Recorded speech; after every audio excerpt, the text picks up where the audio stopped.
सभी दोस्तों को नमस्कार, जय हिंद। मैं नरेश सिंह आप सभी का यूट्यूब चैनल में स्वागत करता हूं। दोस्तों, आज के वीडियो में हम एलडीसी प्लस नेट एग्ज़ाम के संबंधी भी ये क्वेश्चन जो हैं काम आने वाले हैं। दोस्तों, जो एलडीसी हेड कांस्टेबल का एग्ज़ाम देने वाले हैं, एलडीसी हेड कांस्टेबल हो चाहे सब इंस्पेक्टर जीडी का हो और असिस्टेंट कमांडेंट एलडीसी हो, साथ ही चाहे ये एलडीसी आपका बीएसएफ, आईटीबीपी, सीआरपीएफ, बीएस और सीआईएसएफ किसी भी डिपार्टमेंट में हो, सभी के लिए महत्वपूर्ण है। क्योंकि जो टॉपिक मैंने आज का छांटा है वह आपका भारत के राष्ट्रपति से संबंधित है। मैं आपको बता दूं दोस्तों, जो अभी हेड कांस्टेबल एलडीसी का एग्ज़ाम होने वाला है उसमें जो जनरल अवेयरनेस में क्वेश्चन आते हैं, उन क्वेश्चन में से मैंने कुछ ऐसे टॉपिक्स छांटे हैं जो प्रत्येक पेपर में एक दो क्वेश्चन आता है। जैसे मैं जनरल अवेयरनेस में बता दूं आपको दोस्तों, एक जैसे अगर देखा जाए तो मौलिक अधिकार से एक क्वेश्चन आपका 100% आता है। भारत के राष्ट्रपति के संबंधी एक क्वेश्चन पक्का आता है। दूसरा, भारत के नृत्य कौन कौन से हैं उनसे एक क्वेश्चन आता है। जो आप हमारी भारतीय लैंग्वेज हैं, यानी कि क्लासिकल लैंग्वेज है, भारतीय भाषाएं हैं जो भारतीय अनुसूची में शामिल हैं, उसमें अनुसूची में जो भी कहना मतलब भारतीय संविधान की अनुसूची है उससे भी एक क्वेश्चन लगभग आता है। और आपका एक कैबिनेट मिनिस्टर से, जो कैबिनेट मंत्री हैं, उनसे एक क्वेश्चन जनरल अवेयरनेस में आता है।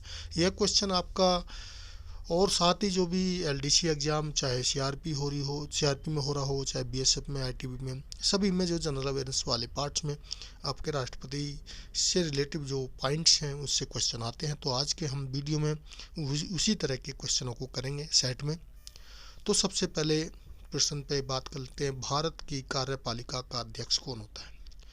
ऑप्शन में है ए में राष्ट्रपति, बी में प्रधानमंत्री, सी में मुख्य न्यायाधीश और डी में उपराष्ट्रपति। तो दोस्तों, भारत की जो कार्यपालिका होती है उसके अध्यक्ष राष्ट्रपति महोदय होते हैं और यह क्वेश्चन बहुत बार रिपीट हुआ है। प्रश्न नंबर 2 है, भारत के राष्ट्रपति की तुलना किस देश के सम्राट से की जाती है? दोस्तों, जो भी मैंने इसमें क्वेश्चन डाले हैं भारत के राष्ट्रपति के पॉइंट संबंधी, वह क्वेश्चन डाले हैं जो पिछले एग्जामों में आए हुए हैं। हालांकि क्वेश्चन तो बहुत सारे बनते हैं, लेकिन किस तरह के और कौन कौन से क्वेश्चन ज़्यादा आते हैं उन्हीं को मैंने इसमें डालने की कोशिश की है या इसमें इंक्लूड किया है। तो दूसरे का पहला ऑप्शन है अमेरिका राष्ट्रपति से, बी है ब्रिटेन के सम्राट से, सी है ब्रिटिश प्रधानमंत्री से और डी है ब्रिटिश उपराष्ट्रपति से। तो दोस्तों, जो भारत के राष्ट्रपति हैं उनकी तुलना जो है ब्रिटेन के सम्राट से की गई है। जिस प्रकार ब्रिटेन के सम्राट की एक महत्वपूर्ण भूमिका है, उसी प्रकार भारत के अंदर राष्ट्रपति महोदय की तुलना, कहने मतलब महत्वपूर्ण भूमिका है। प्रश्न नंबर 3 है, राष्ट्रपति पद में समस्त कार्यपालिका की शक्ति किसमें निहित होती है? तो जो राष्ट्रपति पद के समस्त कार्यपालक की जो शक्ति है वो किसमें निहित है? ए है प्रधानमंत्री में, बी मुख्य न्यायाधीश में, सी राष्ट्रपति में, डी उपराष्ट्रपति में। तो दोस्तों, जो भी राष्ट्रीय पद्धति के अनुसार है, समस्त कार्यपालिका की जो शक्ति है वह राष्ट्रपति महोदय के में ही निहित है, यानी कि इसका सी ऑप्शन सही होगा। प्रश्न नंबर 4 है, भारतीय संविधान के अनुसार भारत का प्रथम नागरिक कौन होता है? यह क्वेश्चन भी जो है कई बार रिपीट होता है। ए उपराष्ट्रपति, बी प्रधानमंत्री, सी मुख्य न्यायाधीश, डी राष्ट्रपति। तो दोस्तों, भारतीय संविधान, दोस्तों नेट बंद करता हूँ नहीं तो मैसेज आता रहेगा, 1 मिनट।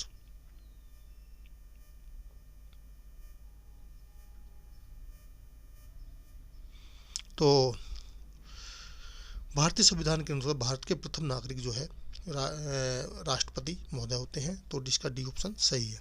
प्रश्न नंबर 5 है, भारत की तीनों सेनाओं का सर्वोच्च सेनापति कौन है? ए राष्ट्रपति, बी सीएसडी, जो भी नया एक पद को सृजन किया गया है, जनरल विपिन रावत के सेनाध्यक्ष हटने के बाद एक नया पद जो है सीएसडी बनाया गया है, और सी में है मुख्य न्यायाधीश, डी में प्रधानमंत्री। तो भारत की तीनों के जो सेनाओं के सर्वोच्च सेनापति हैं वह राष्ट्रपति है। प्रश्न नंबर 6 है, भारत के राष्ट्रपति पद के लिए उम्मीदवार की न्यूनतम आयु कितनी होनी चाहिए?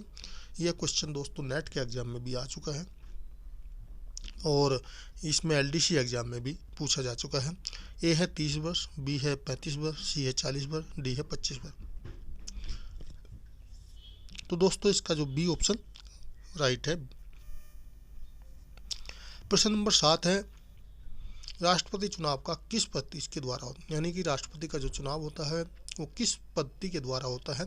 ए है समानुपाती विधि के द्वारा, बी है एकल संक्रमणीय प्रणाली के द्वारा, सी है समानुपाती प्रतिनिधि एवं एकल सक्रिय प्रणाली के द्वारा, या उपरोक्त में से कोई नहीं। तो दोस्तों इसका सी है, यहाँ पर समानुपाती प्रतिनिधित्व होता है, यानी कि जो राज्य की विधानसभा के सदस्य होते हैं उनको एक समानुपाती प्रतिनिधित्व के द्वारा और एकल सक्रिय प्रणाली के द्वारा, दोनों के द्वारा इसमें पद्धति अपनाई जाती है।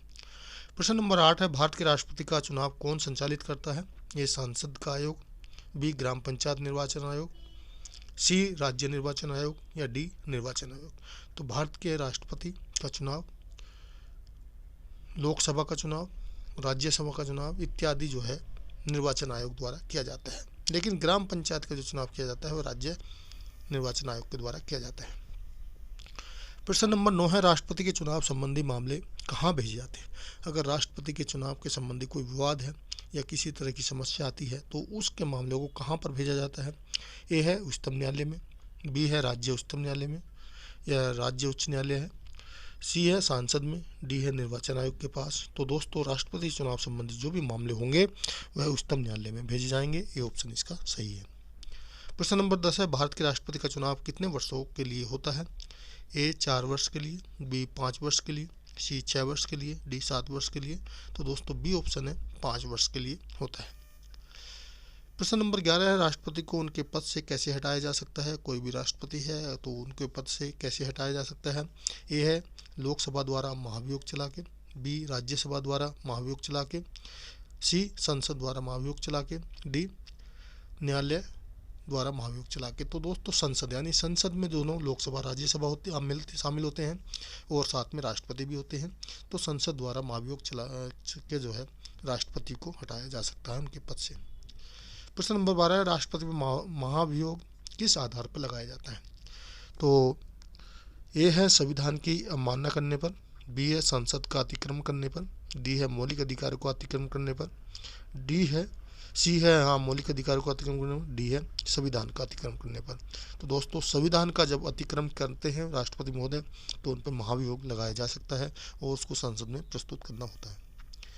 प्रश्न नंबर 13 है, राष्ट्रपति पर महाभियोग किस देश के आधार पर लगाया जाता है। ए है अमेरिका से, बी ब्रिटेन से, डी कनाडा के अनुसार से और डी जापान। तो दोस्तों जो राष्ट्रपति में महाभियोग है वह अमेरिका के संविधान से लिया गया है या अमेरिका के अनुसार लगाया जाता है, जिस प्रकार अमेरिका में भी वर्णन किया गया है।